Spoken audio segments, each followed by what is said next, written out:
Europe's finance ministers meet later in the hope of signing off on the latest Greek bailout. The language directed at the Greeks has softened, but the problems have, if anything, become more concrete. It's now evident that piling a fresh $180 billion into a country with an economy in freefall will not solve the problem.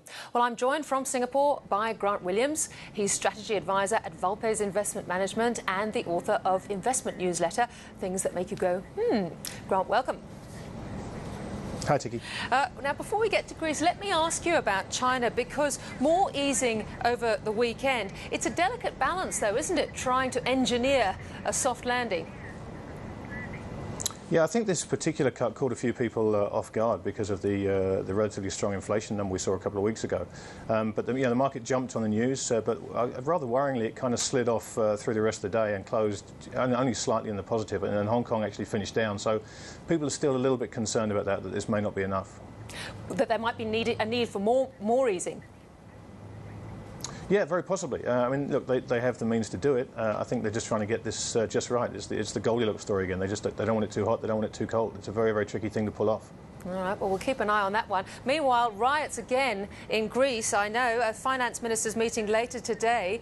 Do you think the bailout will finally go ahead? Do you know what, Tiki, it may well do. The problem is whether it does or not. I think the die is cast. It's really not going to make an awful lot of difference apart from the short term. The Greek economy is absolutely imploding.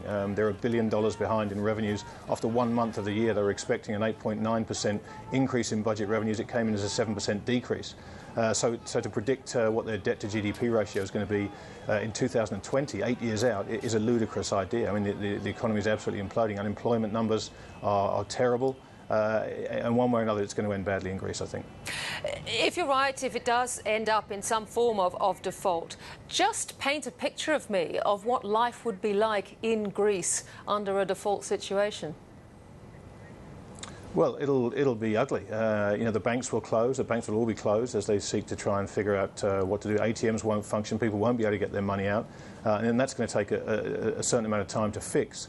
But the light at the end of the tunnel is you look at Iceland, who weren't tied to the euro and did have the means to devalue their own currency after the financial crisis in 2008. All their banks were basically wiped out. And then on Friday last week, their investment grade status was reinstituted by Fitch, I think, or Moody's.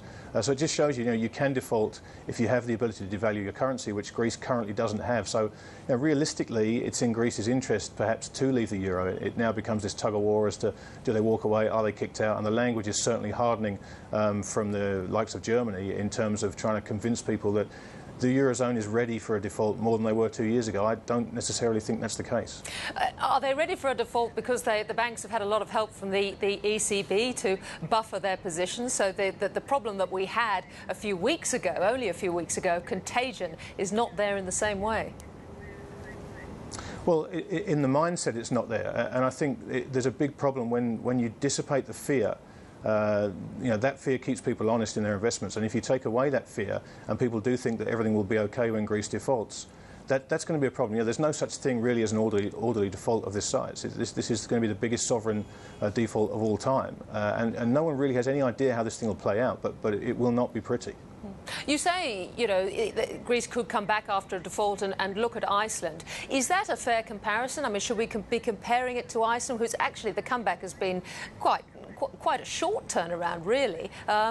Argentina, on the other hand, took quite a lot longer.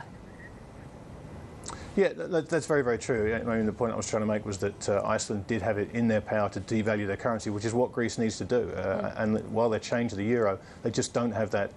They just don't have control over their own destiny, and that's something they really are going to need. Can I ask you about oil? Because oil has shot up recently. I'm looking at Brent crude futures today, trading on the international exchanges, jumping to over $120 a barrel. Do you see this as a beginning of a trend upwards?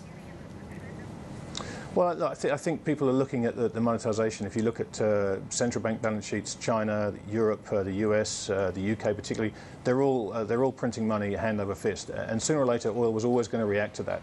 And we are seeing that. If you look in the US, you're seeing actually fewer miles being driven, and yet gasoline prices are back up near their highs, and that's all based on the price of Brent. It is going to keep going higher, I suspect, in the short term, as people think that inflation is going to be the remedy that central banks choose. Grant Williams, good to talk to you up there in Singapore. Thanks very much. Pleasure, Tiki.